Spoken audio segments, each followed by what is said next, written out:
Yeah, welcome to Mommy Stella TV. So today I want to talk about woman where they use private part to dey cause man wey born for. Woman where they carry cause they give pikin when he born. Man where they use cause they give pikin when he born. My subscriber God go bless una. Una dey gidigba. I agree to my lawyer. Anything una put na hand, it go better for you. I not go ever lack. Una I mean you go dey cry, but una go dey get joy. Sickness not go locate you. Better thing, na go dey follow una. Una pikin not go ever carry last for school. The one wey dey find pikin, God go give am. The one wey dey find husband, God go give am. The one wey dey find wife, God go give am. More you go straight to the point. Waga oko no mwebu egbopia. Anyway, if you be woman, wey be say you dey use your private part, dey cause e not good. Cause I remember wetin my grandmother tell me then. Say woman wey dey use private party dey cause man e no good. Human being wey be say you born pikin you dey cause am e no good. If you be woman wey be say you born for man, the man hurt you, wetin e do you really pain you, e no reach when you go use private part take dey cause am because you born for am. If that man no better, e dey your pikin body. You feel say you born for am, not be your pikin you cause, na the man you cause. My dear, na the blood wey dey flow for the pikin body, and dey flow for that man body. If you be woman, anything your pikin do, you cause am, e no good. Because you no know when the gift of tongue take dey your mouth when you take cause am. You no know when the gift of tongue take dey your mouth when you take cause papa. If your papa no better, e no better for you. Especially if you use private part take cause them. Take cause papa. E no good. And if you be man wey dey cause pikin, e no good. Cause umaya na hase yaro wonu ema. Oko ema na namo ebu egbopia. Wa okbo werio sister. Sene bonutie. Awe no ya sene bonutie. A video me etan and for short video I did do. And you wanted it on the cause. I will put on for this video, for the part 2 of this video. May you see the way my grandmother tell me. Wait to private part, not be waiting to the cause person. Private part now where pikin for the come out. You know they follow and go back.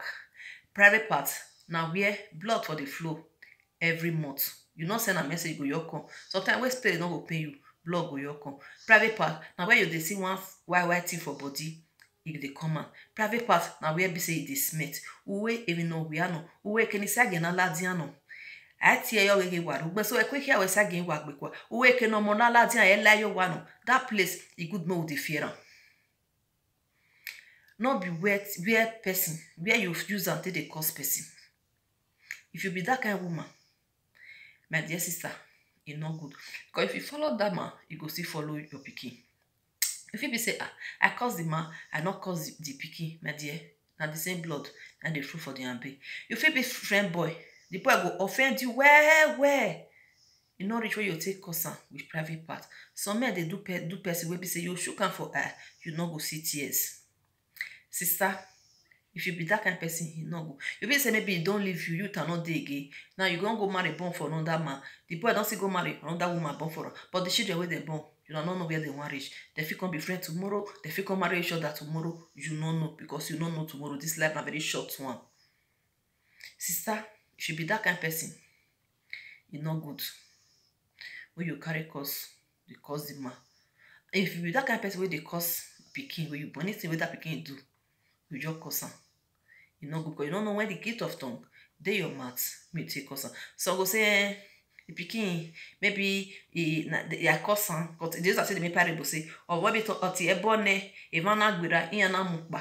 You the cause am, people say dey pass, he carry go, nobody carry come out go that.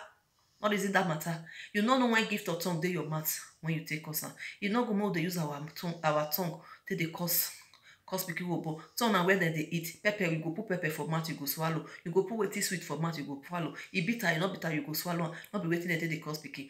Tongue na person wey say God give you me take they do bless person. Use and bless your pikin. Tell them wetin you want be for life. Not be the one wey you take the cause person, take the cause am.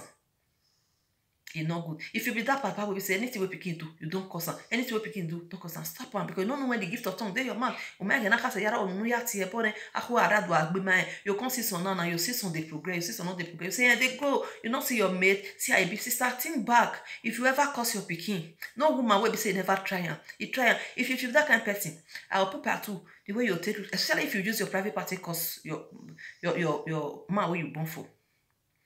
I'll put part two for this thing. How you take return am.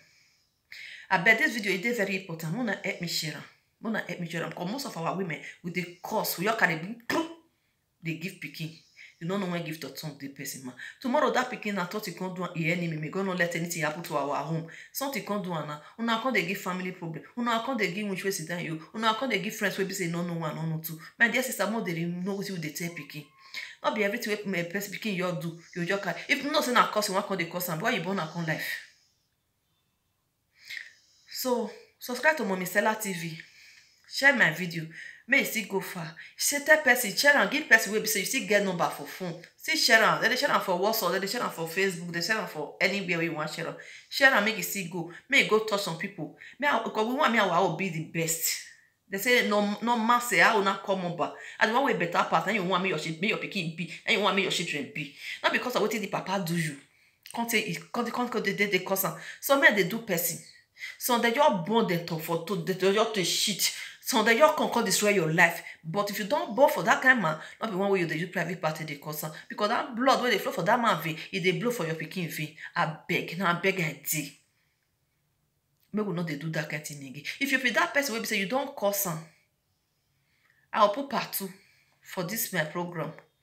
How you want to return? Not use I come like and say this one they talk, don't say they talk again. My sister, you don't know tomorrow. They not the see person. You don't know who be who. I got my you don't know. You know now they use I commonize something. Not use I commonize this program. If you know say you be that kind of person, where you do that thing, not use I commonize this program. Because you don't know. Now if you want me your pikin dey among the best, my dear sister, not use I commonize. I will come tell you how you take return your course. If you person will be say you don't cost your pikin, you don't use private or call the man. Return am, leave everything for God. Wetin he do you, leave am for God. If you do anything, just leave am, make God judge. For you, go come dey you private part. Private part will be say, blood no be wetin we have this. When we pray more see for body. Sagin my own mommy sagin be na. Blood no be wetin we want more see for body. May God forbid blood for body. May God forbid quarrel for our home. But that place no be waiting the thing dey cause person. Especially if you be woman. They fit do you something. They feel hurt you upon what you do for it go hurt you, the thing go pay you.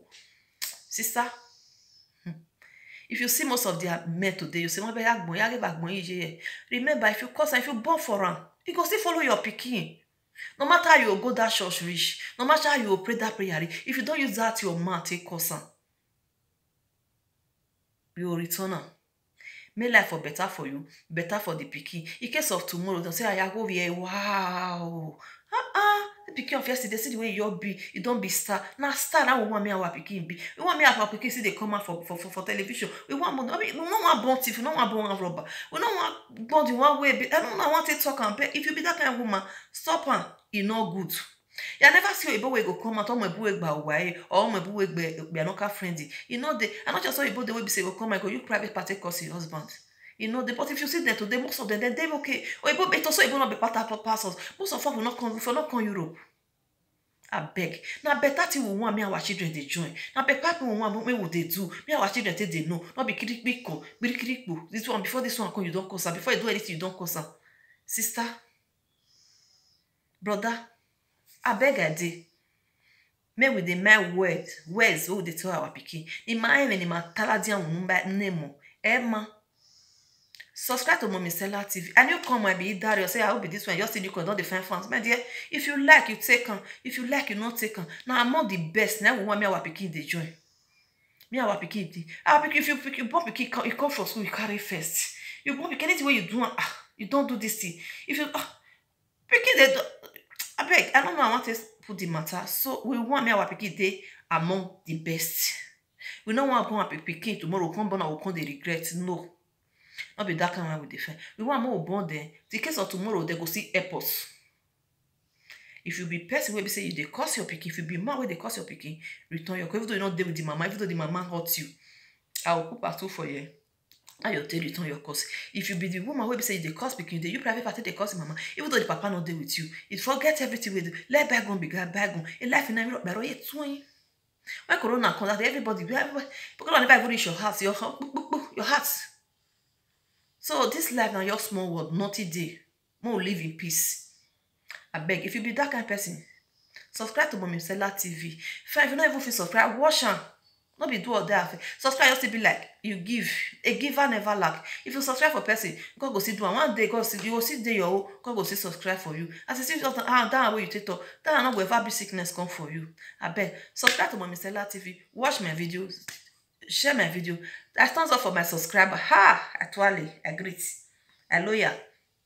God go bless you now. So I'll come back for the video. The way my grandmother tell me, how it take the work. I'll see come back, come talk and how it take the work. Especially you will be woman where you private party cause. But don't make we biane, biano biana, where biano tie bonare, mo tie bona, biano tie bona. Jere we isage no hia we biane, or hia we bo. So when you no kwa we akama, maybe na ya we. Ya be rebe part 2. E yo ne maka abo share video na. No ka abo we, no be hia kire. Ike do we part 2 ore. Ya we part 2 ore la dia. O ave ene tiene. We what's up here? No ba me la dia because that o wa me understand eh. So imani dene. Wa me message at you. Wa me una ene we what's up tiene. Ya hwene we. So wa egbo ma be my sister ebo na tie no mo. Even no ma. Ma only be ma ye kan. Na better to the one me have shine. Among the best. That would they want me I see them be. Most be say this because some people you're born there for you not be like in Europe you for born there. But they support the level there here. But the course where you course my dear sister, more return course is not good. Nobody do you sometimes they use one they draw bad in the near body. May God forgive bad thing for our life. Not because person course and say now so person because they hear for that when they grow. They say you now it course and person come part, person come carry go ta. Nobody carry go. You don't know whether gift or tongue take your mouth. When you take us that picking, if you they follow on the waka, I beg, brothers and sisters, subscribe to Mommy Stella TV. I'll come here for the part 2. Can't tell you how you take return that course. And before you commit, so you get white. If you get white towel, white no stain. Hold on. If you get hanky white, all those towel where they clean wall, they clean toilet. If now white one they never use, sister, hold on. You use them. Now we want use that day. I'll teach you how you want it one. Now better thing, white no stain. Now what it better than we want make our pikin dey join. So shall it be for you. Now better thing you go dey see for life. Your pikin no you don't go ever regret why you born. Your pikin no go ever regret say why you get papa, why you get mama. I beg subscribe to Mommy Stella TV and God bless you. Emi Shira, thank you.